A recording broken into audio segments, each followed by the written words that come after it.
breaking news. Good afternoon, I'm Liz Reyes. And I'm Lauren McCoy. We start with breaking news in our outside the office investigation. A federal judge rules against the city and the New Orleans Police Department, saying provisions of the federal consent decree were violated during the NOPD's investigation into Officer Jeffrey Vappie.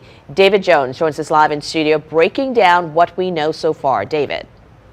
Liz, we just got this ruling into our hands minutes ago. During hearings which we covered in late August, early September, NOPD presented evidence for why the department thought it had not violated 13 different provisions of the consent decree during its investigation into Vappie. The Department of Justice and consent decree monitors also presented their evidence, and this afternoon, Judge Morgan issued her ruling finding the city had violated the consent decree. The consent decree has laid out reforms pushing the police department toward constitutional policing and has governed those reforms for over a decade. A Public Integrity Bureau investigation, which is NOPD's internal affairs unit, was launched after a series of Lee Zurich investigations found Officer Vappie, a member of the mayor's executive protection team, was spending long hours both on and off the clock inside a city-owned apartment with Mayor LaToya Cantrell. The consent decree monitors, after analyzing that investigation, found incompliance with 13 provisions of the consent decree regarding the timeliness of investigations,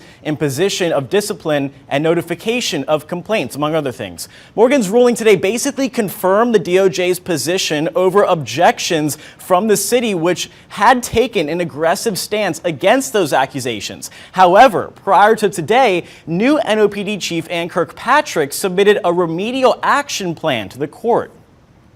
Now we're seeing the judge in the consent decree say, based on what I've seen over the past few weeks since Ann Kirkpatrick has been here, this is a quantum shift from the train wreck that was in place before to a course correction that puts the police department and the city back on the track of achieving compliance with the consent decree.